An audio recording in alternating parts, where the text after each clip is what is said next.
안녕하세요. 방과 후 수학입니다. 이번 시간에는 1차 방정식을 어떻게 푸는지 그 방법에 대해서 살펴보도록 하겠습니다. 그 전에 1차 방정식이라고 하는 것이 무엇인지 먼저 알아야겠는데요. 우리가 지난 시간에 계속 살펴봤던 방정식들 있었죠. 이제 미지수가 들어있는 방정식인데요. 2x 플러스 7은 3x 플러스 3이라고 하는 방정식이 있다고 가정을 해봅시다. 자, 그러면 우리가 여기 좌변에 있는 항들을 전부, 우변에 있는 항들을 좌변으로 전부 이항을 할 수 있습니다. 그러면 이 x 플러스 7에 x는 마이너스 x로, 플러스 3은 마이너스 3으로 바뀌게 되겠죠. 자, 그러면 이런 식으로 계산을 할 수가 있는데요. 그럼 이것을 정리를 하면 동류항끼리 계산을 해 주어야 하니까 2x 마이너스 x는 x, 7 마이너스 3은 4.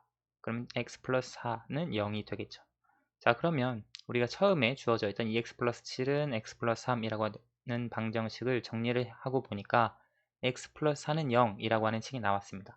그래서 지금 이와 같이 x에 관한 1차식입니다. x가 한 번 곱해져 있으니까요.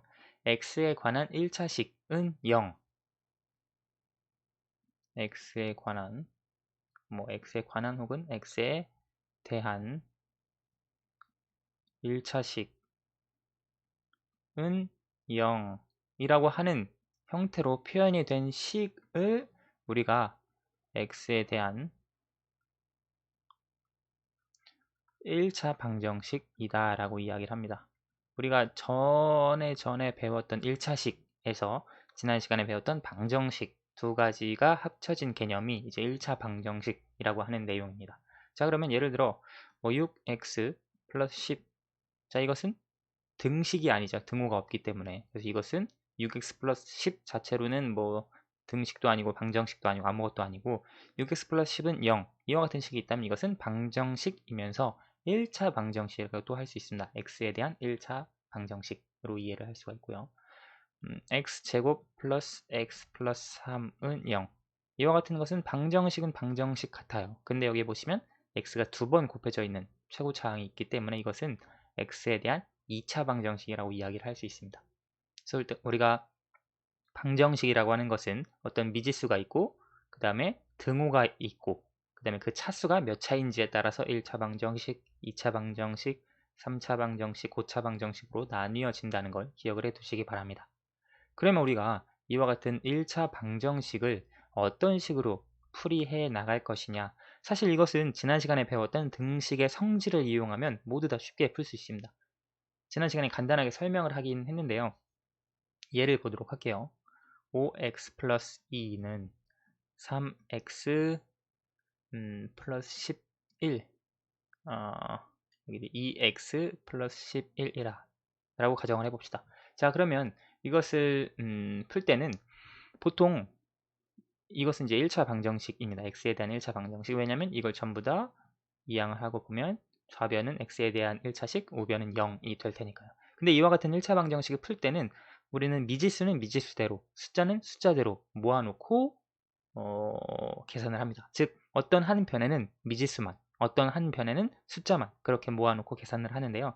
자, 여기서 보시면 일단 이 x를 우리가 좌변으로 이항을 할 수 있고요. 여기 플러스 2를 우변으로 이항을 할 수 있습니다. 자, 그러면 5x는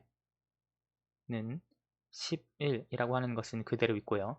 여기서 우리가 플러스 2가 이항을 했기 때문에 반대로 넘어가서 마이너스 2가 되겠고요. 이 x를 좌변으로 이항을 했기 때문에 마이너스 2x가 되겠습니다. 자, 그러면 우리가 5x-2x는 3x가 되겠고요. 11-2는 9가 되겠죠. 따라서 x의 값은 3이 되겠네요. 즉 5x 플러스 2는 2x 플러스 11이라고 하는 방정식의 해는 x는 3이 된다라고 하는 것을 쉽게 알 수 있습니다.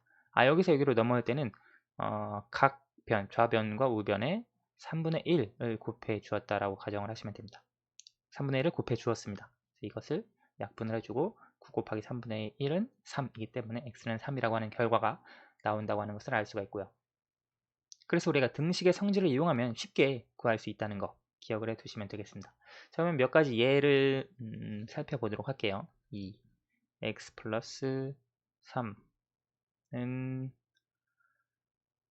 4x 뭐가 좋을까요? 마이너스 8이라고 가정을 해볼까요? 자, 그러면 우리가 이것을 풀어주어야 하는데 먼저 이것을 계산을 해주면 2x 플러스 6 좌변입니다. 우변은 4x 마이너스 8. 자, 그럼 우리가 x는 x, 그 다음에 숫자는 숫자끼리 모아주어야 하는데요. 물론 여기서 4x를 이렇게 이항을 해주고 6을 우변으로 이항을 할 수도 있습니다. 네, 저는 보통 습관인지는 모르겠지만 x의 개수를 양수로 만드는 편이 편해서 여기 2x를 우변으로 이항을 해주고 마이너스 8을 좌변으로 이항을 하도록 하겠습니다. 이건 편한 대로 해주시면 돼요. 대신 미지수는 미지수대로 숫자는 숫자끼리 그것만 지켜주시면 되는데요. 좌변은 그럼 6, 그 다음에 마이너스 8이 이항이 되어서 플러스 8이 남겠고요. 우변은 4x가 그대로 있고 2x가 이항이 되어 와서 마이너스 2x가 되겠죠. 그러면 14는 2x가 되겠어요. 자, 그러면 2를 없애주기 위해 2로 양변을 나눠줄 수 있겠죠. 자, 그러면 7은 x가 됩니다. 자, 그래서 여기 2 곱하기 x 플러스 3은 4x 마이너스 8이라고 하는 방정식의 해는 7이 된다라고 하는 것을 알 수가 있습니다. 우리가 분수가 들어간 방정식 혹은 소수가 들어간 방정식 동일하게 이와 같은 원리를 이용을 해서 풀어줄 수가 있는데요. 0.2x 마이너스 1은 0.3x 플러스 0.7. 자, 그럼 우리가 이 소수 그대로 풀어줄 수도 있겠지만 조금 더 쉽게 풀어주기 위해서 여기 양변, 좌변과 우변에 전부 다 10을 곱해주고 나서 계산을 해줄 수도 있겠죠. 왜냐면 등식의 성질, 같은 수를 양변에 곱해도 등호가 성립하기 때문에. 자, 그러면 2x-10은 3x 플러스 7이 됩니다. 나머지는 그대로 계산해 주시면 되겠죠. 3x, 2x니까 2x를 2항, 7을 2항. 그러면 마이너스 10, 마이너스 7은 3x 마이너스 2x. 간단하게 정리하면 마이너스 17은 x. 이 방정식의 해는 마이너스 17이구나 라고 하는 걸 이해를 할 수 있습니다. 분수가 있는 경우에도 마찬가지인데요. 8분의 3x 마이너스 2분의 1은 4분의 1 x 플러스 8분의 5다라고 가정을 해봅시다. 자, 그러면 우리가 이걸 또 간단하게 해주기 위해서 분모를 전부 다 정수 형태로 만들어주기 위해서 분모의 최소 공배수 8, 2, 4, 8 전부 없애주기 위해서는 양변에 8을 곱해주면 조금 더 편리해지겠죠. 자, 그러면 3x-4는 2x 플러스 5가 되겠습니다. 자, 그럼 2x를 이항해주고 마이너스 4를 또 이항을 해주면 3x-2x는 5 플러스 4가 되겠습니다. 따라서 x는 9라고 하는 값이 나온다는 걸 알 수가 있는데요. 이와 같은 분수가 들어간 방정식의 해는 9가 된다라고 하는 것을 알 수 있습니다. 자, 그래서 1차 방정식의 풀이 간단하게 지금 정리를 해 볼게요. 계산하는 방법, 풀이의 방법 보시면 일단 개수, 이제 미지수의 개수입니다. 개수가 소수나 분수이면 적당한 수를 양변에 곱해서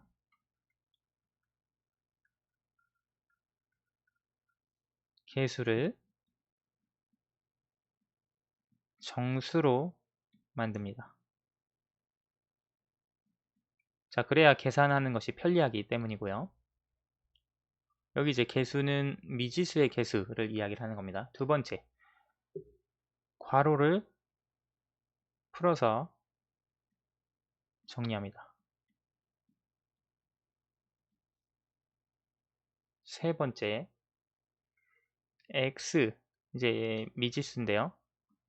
미지수는 미지수끼리, 그리고 숫자, 여기서 숫자는 상수항입니다. 상수항이라고 하는 건 숫자로만 이루어지는 항이죠. 숫자는 숫자끼리 각 변에 모읍니다.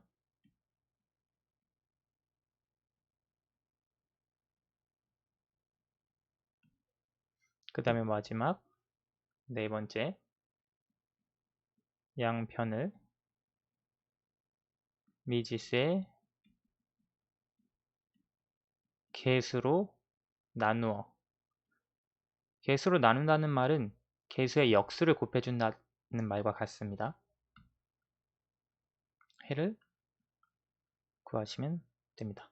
자, 그래서 먼저 우리가 혹시 소수 분수가 미지수의 해라면 그것을 정수로 만드는 게 계산하는 게 편리하기 때문에 적당한 수를 좌변과 우변에 곱해서 개수를 정수로 만드는 게 먼저 필요하고요. 여기서는 개수가 소수나 분수이면 해주시면 됩니다. 그렇지 않은 경우 개수가 정수라면, 미지수 앞에 있는 수가 정수라면 그냥 바로 두 번째로 넘어가시면 되고요.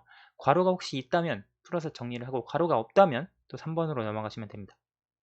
중요한 게 이제 3번인데요. 미지수는 미지수끼리, 좌변이면 좌변, 우변이면 우변, 이건 편하신 대로 하시면 됩니다. 미지수는 미지수끼리 모으고 상수항은 상수항끼리 모으는 게 필요합니다. 그 다음에 각각 정리하고요. 왜냐하면 동류항이니까 정리가 가능하겠죠. 그 다음에 양편을 미지수의 개수로 나누어서 해를 구합니다. 혹은 미지수의 개수의 역수를 곱해서 해를 구하시면 됩니다. 지금 이 과정은 앞에서 했던 여러 가지 에서 찾을 수 있는 동일한 규칙이라고 하는 거 기억을 해주시면 되겠습니다. 네, 오늘은 여기까지 하도록 하겠습니다. 감사합니다.